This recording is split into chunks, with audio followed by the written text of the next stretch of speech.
আল্লাহর নাম নিয়ে সকালবেলা ঘুম থেকে উঠলেই যে কাজ শুরু হয়, কাজের কোনো শেষ নাই। এই যে দেখতেই পারতেছেন কতগুলা কাপড় চোপড় ভিজিয়েছি ঘুম থেকে উঠে।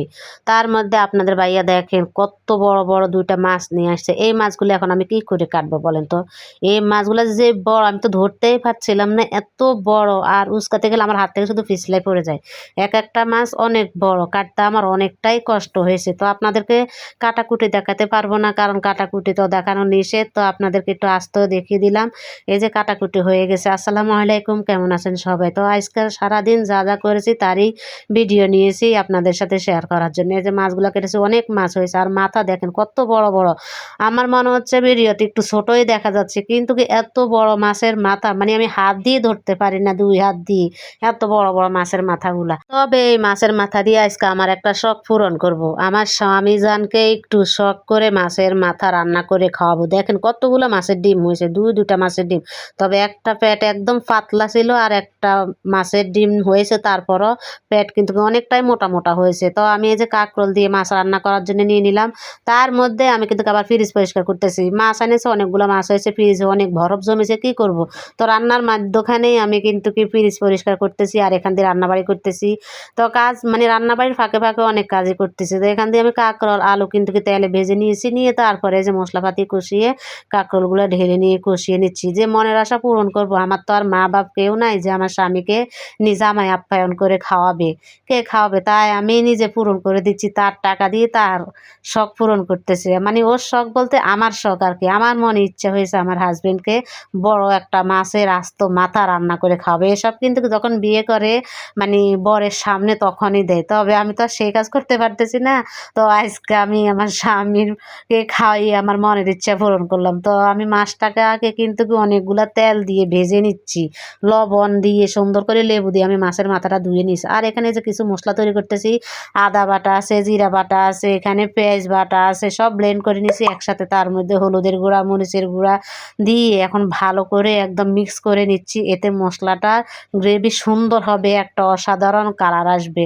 তো এখান দিয়ে মাছ ভাজা আমার হচ্ছে, ২ পাশ উল্টে পাল্টা দিচ্ছি। উল্টাতে অনেক কষ্ট হচ্ছে, আমি কিন্তু ক্যামেরা অফ করা থাকি। তারপরে মানে ২ হাতে মানে উল্টিয়ে দিচ্ছি চামচ দিয়ে। তো তার মধ্যে একটু একটু করে ভিডিও শ্যুট নিয়ে আপনাদেরকে দেখাচ্ছে। তো আমার মাছ ভাজাটা হয়ে গেছে। তারপরে যে মশলাটা তৈরি করেছি ওই তেলের মধ্যে আমি মশলাটুকু দিয়ে দিলাম। দিয়ে এখানে এখন স্বাদ মতন লবণ দিয়ে দিচ্ছি। দিয়ে এখন মশলাটাকে আমি ভালো করে কষিয়ে নিচ্ছি। নিয়ে এখানে কিন্তু আমি পানি দিয়ে আবারও কষাবো। সে পানিটুকু দেওয়া আপনাদেরকে দেখাতে পারি নাই, ভুলে গেছিলাম ক্যামেরাটা চালু করতে। তো পানি দিয়ে ভালো করে মশলাটাকে কষিয়ে নিয়েছি। নিয়ে এখন একেবারে পানি দিয়ে দিয়েছি, আর পানি দিব না। এই পানিটা দিয়ে আমি মাছের মাথাটা রান্না করব। তবে আমার ইচ্ছা আছে একটা বড় মুরগিও এভাবে আস্ত ওকে ফ্রাই করে সুন্দর করে খাওয়ানো। তো করব আস্তে আস্তে। এখন মাছ এনেছে, মাছ দিয়ে শুধু বলে আপনারা কি আর কখনো খান না? হ্যাঁ, আমরা অনেকবার খেয়েছি। বড় মাছের মাথাকে ভেঙে মুড়িঘণ্ট করে তারপরে আলু দিয়ে ঘাঁটি করে খেয়েছি। তারপরে এমনি ছোট ছোট করে কেটে তারপর রান্না করে খাওয়া হয়েছে। তবে এরকম আস্ত মাছের মাথা আমি কিন্তু কি কখনো রান্না করি না। তবে নিজে হাতে রান্না করে স্বামীকে খাওয়ার যে একটা মজাই আলাদা। তো রান্না করতে ঢাকনাটা উল্টিয়ে তারপরে আমি এপাশ ওপাশ মাছের মাথাটা উল্টে দিচ্ছি। মাছের মাথাটা উল্টাতে এত কষ্ট, কি যে বলবো, অনেক কষ্ট করে মাছের মাথাটা রান্না করেছি। আমার যে ফ্রাই প্যানটা, ওই ফ্রাই প্যানটা পুরোই মাছের মাথাতে ভরে গেছে, যে একটু ভালো করে নাড়াচাড়া করে দিব, করতে পারতেছি না। তবে কেউ ভাবেন না মাছের কানের ভিতরে যে ইয়াগুলা থাকে ওগুলা সহকারে রান্না করতেছি, তা না। ওগুলা কিন্তু কি আমি ফেলে দিয়েছি। ফেলে সুন্দর করে যে ভিতরে এখন ময় মশলা দিব চামচ দিয়ে। প্রথমে খুন্তি দিয়ে দিতে চাইছিলাম, কিন্তু হচ্ছিল না। তারপর একটা চামচ নিয়েছি। চামচ নিয়ে এখন মশলা দিয়ে তুলে তুলে তারপরে ভালোভাবে মশলাটা দিয়ে দিচ্ছি। কানের ভিতরে কিন্তু একদম খালি, কানের ভিতরে ওইগুলা না, ওগুলো আমি ফেলে দিয়েছি। কে কী বলেন জানি না, আমরা বলি ছোসরার মতন আর কি। ওইগুলো আমি ফেলে দিয়েছি কলপারে। ভালো করে মাছের মাথার ভিতর থেকে ওইগুলো ফালাই দিয়ে তারপরে লেবু দিয়ে সুন্দর করে ধুয়ে তারপর আমি রান্না করতে আসলাম। মাছের মাথার ভিতরে ওইগুলো থাকলে তো ময়লা থেকে যাবে, ওগুলো সহকারে রান্না হবে না। তো আমার হয়ে গেছে মাছের মাথাটা রান্না। এখন সে আসার অপেক্ষা, সে তো আর বাড়িতে নাই, বাইরে আছে।